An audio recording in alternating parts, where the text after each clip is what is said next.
Presiden meminta kita membentuk tim di mana yang memimpin tim adalah saya sendiri untuk mengkaji subsidi tepat sasaran, karena kita tahu teman-teman media ini paling Mike tahu. aja takut sama Pak Bahlil. Masuk barang itu. Teman-teman media, menyangkut dengan subsidi BBM, kita memang kemarin dalam rapat ratas Bapak Presiden meminta kita membentuk tim di mana yang memimpin tim adalah saya sendiri untuk mengkaji subsidi tepat sasaran, karena kita tahu subsidi kita sekarang kan 435 triliun di 2024 itu terdiri dari kompensasi dan subsidi. Dari 435 triliun itu untuk LPG itu 83 triliun.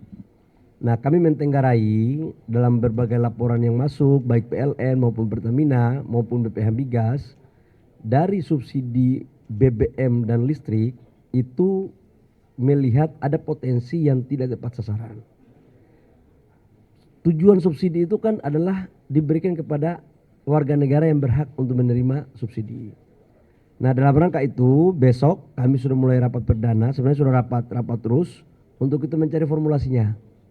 Formulasinya mungkin ada beberapa, salah satu diantaranya adalah apakah kemudian subsidi itu biar tepat sasaran, kemungkinan kita akan memberikan BLT langsung kepada masyarakat. Atau ada opsi lain, atau di blending. Ada bagian yang memang kita langsung ke rakyat, dan ada sebagian yang masih subsidi seperti sekarang.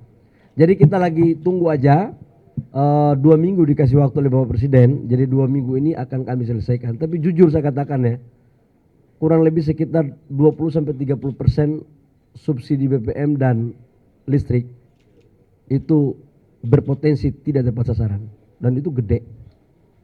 Angkanya itu ya kurang lebih 100 triliun lah. Kalian kan nggak pingin kan subsidi itu yang harusnya untuk orang miskin, orang saudara-saudara kita yang belum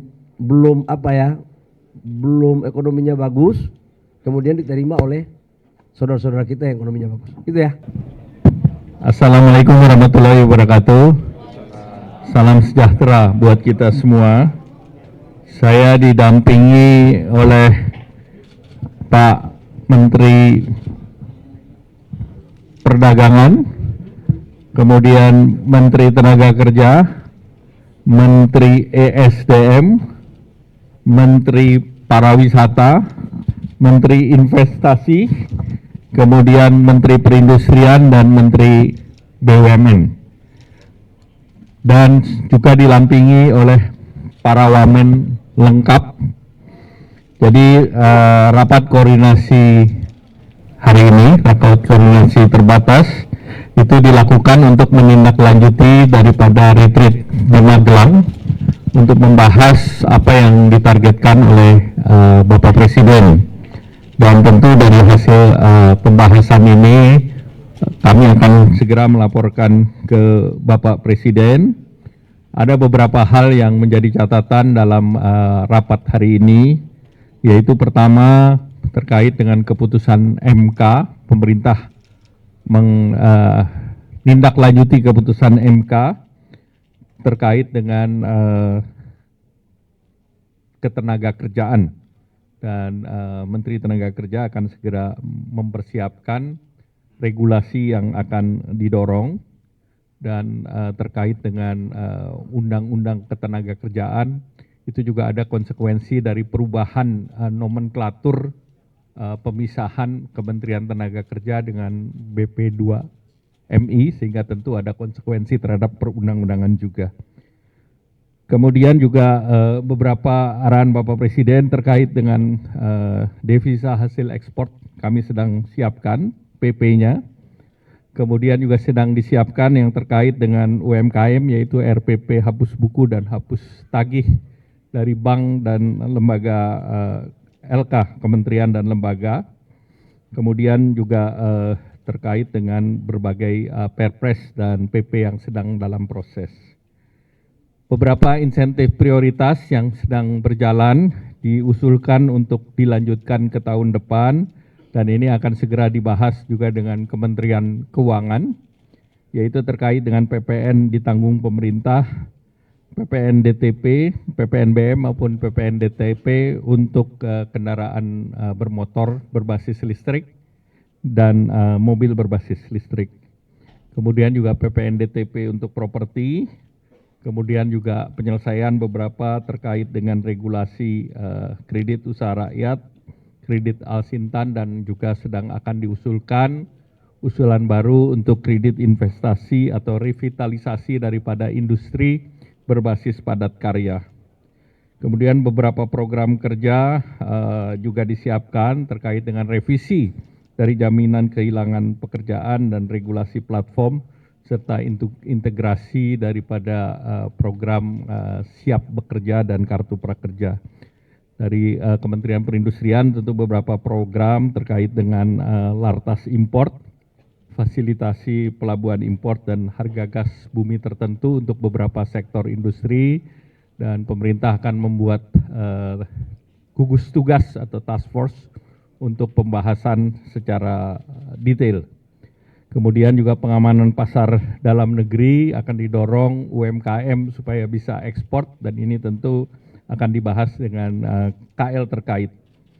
Kemudian program-program seperti KUR, Mekar, dan Makmur ini akan terus didorong oleh Kementerian BUMN, dan kita akan terus mendorong hilirisasi termasuk pengembangan daripada hilirisasi aluminium di Kalimantan Barat.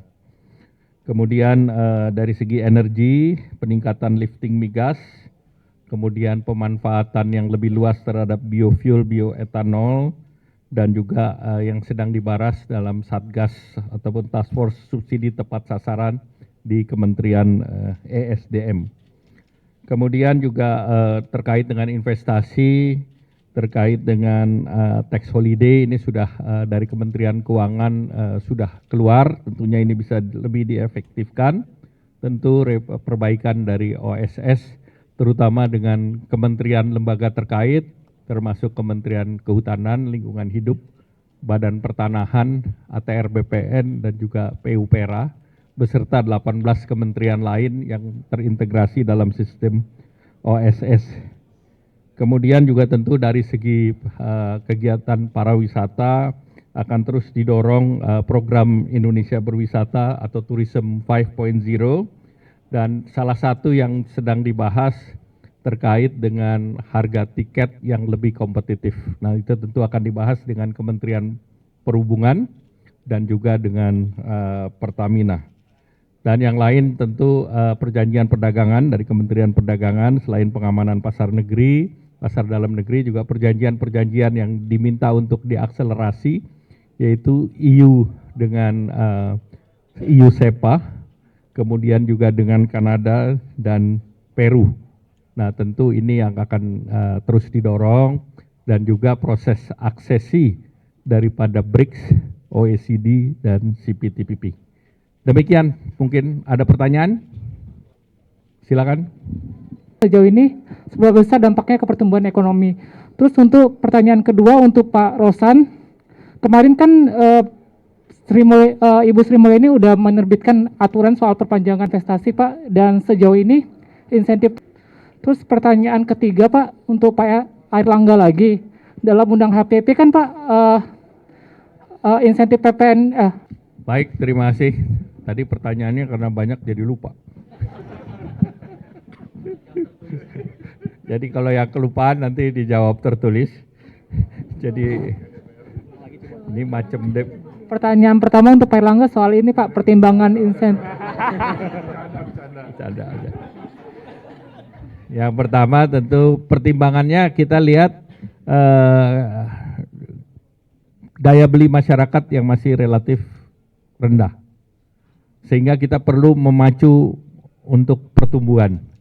Nah, untuk memacu pertumbuhan itu karena insentif terkait dengan PPNDTP itu adalah komponen yang sangat diperlukan oleh kelas menengah. Ya, dan kelas masyarakat itu adalah pertama untuk beli rumah, yang kedua beli untuk mobilitas untuk bekerja. Oleh karena itu kedua hal tersebut kami akan usulkan untuk diperpanjang. Diperpanjangnya berapa lama itu masih akan diadakan pembahasan dengan Menteri Keuangan. Jadi ini masih menunggu pembahasan dengan Menteri Keuangan karena seperti kemarin motor ada kuotanya. Jadi tidak jumlahnya tidak terbatas.